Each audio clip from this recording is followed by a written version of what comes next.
So what's up sa inyo mga idol? So nagbabalik tayo ngayon dito sa Kabal Mobile. So yung topic natin ngayon is dito sa bagong event, kung maganda ba to or kung ano yung mga gagawin nyo about dito sa event. Okay, so bago nga palang lahat is i-like nyo muna yung video natin at i-share nyo sa mga tropa nyo, sa mga kakilala nyo or sa mga FB page para mas marami makapanood sa video natin. Okay, so simulan muna natin yung event dito sa sa login. Okay, dito sa login event dito. And nandito sa baba, ayan, login reward. Okay, so ayan.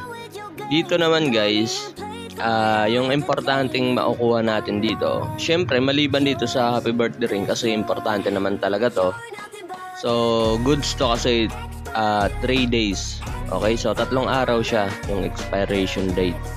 So, maliban dyan, yung maganda rin is eto, pwede nyong pwede kayo makapag-CU, makapag-chaos upgrade kayo dun sa mga accessories nyo, mga earrings, bracelet, nababasa naman natin, ayan, amulet. So, pwede. At saka dito naman sa armor, yung Dio, divine upgrade. So, maliban dyan, yung pinakamaganda talaga dito sa login event. Actually, wala naman masyadong kumbaga sakto lang, hindi naman masyadong maganda. Kumbaga 1 out of 10, so nasa 7 siguro yung event ngayon. Okay, so ito yung maganda dito, yung costume token. So mamaya explain ko sa inyo kung para saan yan. Ayan, dalawa yung makukuha natin. Ayan, consecutive login, ibig sabihin bawal mag-absent kasi kapag naka-absent kayo ng isang araw is maka-cut off yung yung consecutive, hindi na consecutive yung tawag doon, kumbaga naputol. So back to zero kayo, so hindi nyo makukuha yung etong pang 25. Ayan, consecutive login reward. Okay, nababasa naman natin, so bawal umabsent, kailangan laging na-claim everyday. Okay, so makukuha natin to. At saka ito, yung pang 28 days. Okay, so ayun, maliban dyan guys, dito, punta tayo kay event girl. Alright, so dito naman talaga natin tinitignan yung mga bagong updates or yung mga bagong event. So open natin to. So unahin muna natin dito sa pinakataas sa Collide Wardrobe. Okay, so ayan. So, pwede nyong basahin yan. So, hindi ko na babasahin. So, kayo na lang magbabasa kasi nandito lang naman yan sa store. So, open natin yung store. So, dito marami tayong makikita ang mga costume. Merong face mask. Na-COVID tayo dito. Ayan may mga naka-face mask. So, maliban dyan, marami pang iba't ibang klaseng So, advice ko sa inyo na wag nyo kukunin to. Halimbawa, nakuha nyo na yung costume token. So, dito yun ma-apply guys. Okay, balikan natin para maintindihan talaga ng mga bago. So, eto yun guys. Kaya nga, kailangan natin ng sunod-sunod na login every days para makuha natin yung costume token. So, para nga yun dito sa wardrobe. Ayan. Para yan dito. Ayan nabasa nyo ba sa baba? Costume token times 1 yung required. Pero hindi ko ina-advise sa inyo na kunin nyo tong mga to. Ayan, yung mga pang itaas. So, yung kukunin nyo guys, hindi rin to. Kasi costume token yung required na ito, 10. Ayan nababasa nyo ba sa baba? So, pag sa weapon guys, times 10 yung kailangan. So, paano kayo makaka-times 10? Kasi dalawa lang naman yung yung ibibigay. So, meron tayong sa item shop. Meron tayong ganyan. So, dito yata. Ayan, dito nga sa mystery shop. So, mababasa nyo ba? Ayan kung magkano yung isang costume token. So, isang lang yan costume token. So, 550 na na gems. So, yun. So, ayan. Tignan ulit natin guys. So ito yung mga advisable na pwede nyong kunin dito. Itong mga dito sa baba, sa pinakababa talaga. Scroll nyo lang guys kasi merong mga nakatago dyan. Ayan. Itong mga costume na to. So kayo pipili kung ano yung gusto nyo. Kung wala kayong idea sa mga pormahan yan, wala talaga kayong idea, is yung marirecommend ko, tuturuan ko lang kayo ng maire-recommend ko na maporma. Which is yun yata yung kukunin ng halos karamihan. So sa mga players yata natin, halos 80% yata yung gustong kunin to. Kasi yung iba alam na talaga. Yung isa, itong secret agent suit. Okay? Ito yung isa. So yung dalawa, hanapin natin. Ito. Ayan. Itong Japanese Gala. So, ito yung dalawang naunguna sa ranking about dito kasi wala namang ibang masyadong maporma dito. Pero meron akong ganito, ayan, meron rin akong ganito. Pero lahat naman yung ng costume dito nakita ko na. So, para rin talaga sa akin, ito talaga rin yung maganda. Secret agent suit at saka Japanese Gala dress.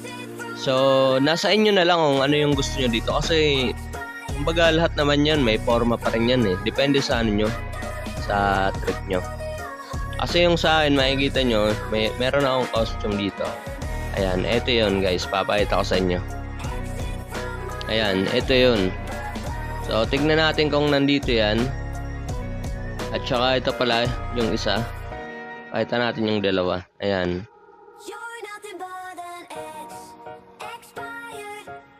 Itong suit of Fred, kung nandito. Okay, nandito siya. Ito yun. Yung isa, tapos hanapin pa natin yung isa kung nandito rin.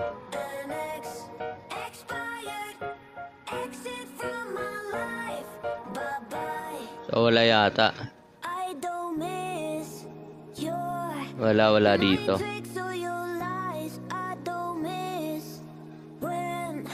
So ayun, wala nga. So sa mga magtatanong kung ano itsura nun, yung kanina, itong suit of Fred. Ayan, ito yun guys. Parang siya, parang army. Ayan. So depende yan sa inyo kung ano yung para sa inyo yung maganda. Pero para sa akin at saka sa karamihan ng mga players na matagal na sa kabal, ito talaga yung ito talaga yung maporma. Yung Japanese Gala at saka itong isa. Okay, so ayun. Alis na tayo dito. Sa ibang naman tayo, event. So dito naman, sa pangalawa, dito yung Collide Word Hunt. So dito maghahunting kayo ng mga, ano ba tawag dito? Maghahunt kayo ng mga letters. Okay? Para palitan natin dito. Yan. Itong letter na Collide. So, kumpletuhin natin yan. Letter C, O, L, at saka I, at D, tapos E. So, para mabilin nyo to. So, hindi ko alam kung ano yung mga, yung mga nilalaman nito. So, kayo na lang, malalaman nyo kapag nandiyan na sa inyo. So, meron pa dito. Ayan, iba't ibang yan. Mga scroll sa weapon at saka armors. Sword skill amp, magic skill amp. So, nandiyan na, max critical rate. Critical rate pala. Tsaka MCR din sa helmet. Siyempre. Ayan, max critical rate. High at tsaka highest. So, yung required dyan, platinum badge. Okay? So, yun. Punta naman tayo sa susunod, guys. Dito naman tayo sa pangatlo. Dito, guys, maganda sana to. Okay? Okay, sasabihin ko sa inyo, napaka-solid nito. Pero, hindi ito, free-to-play friendly. Okay, so bakit ko nasabi? So, kailangan nyo dito ng, etong tatlong to. Ayan, kailangan nyo ng plus 13 na ganito. Halimbawa, bibili kayo ng isa na ito. Etong upgrade token ultimate, i-ups nyo pa yan hanggang plus 13. So, yung gagamitin yung pang-upgrade dyan, upgrade core ultimate. Kasi ultimate to. So, yung pangalawa guys, is yung upgrade token. Divine. So, ito yun guys, yung gagamitin nyo dyan, Divine Stone. So dito naman, upgrade token Chaos. So isa rin to. So basta plus 13 lahat yan guys. So dito gagamitin nyo guys, hindi upgrade core na mga normal. So Chaos core yung gagamitin nyo kasi Chaos yung nakalagay dito. Ay nababasa naman natin nabasa nyo naman. Dito ultimate lang. So syempre wala namang ibang pang-upgrade na ultimate kundi yung upgrade core ultimate. So dito Divine Stone, dito Chaos Stone. Okay. So yun, plus 13 nyo lahat yan. Itong tatlo na to, yung sinabi ko. Kapag na-ups nyo yan plus 13, pwede nyo nang ipapalit dito. So kukunin nyo yung yung boots nyo talaga para masuot nyo. Pwede naman hindi. Para pwede nyong i-resell. Pero mas advisable rin kung kukunin nyo yung pang item nyo talaga. Okay, so ayun, kailangan nyo talaga plus 13. So merong disadvantages to guys.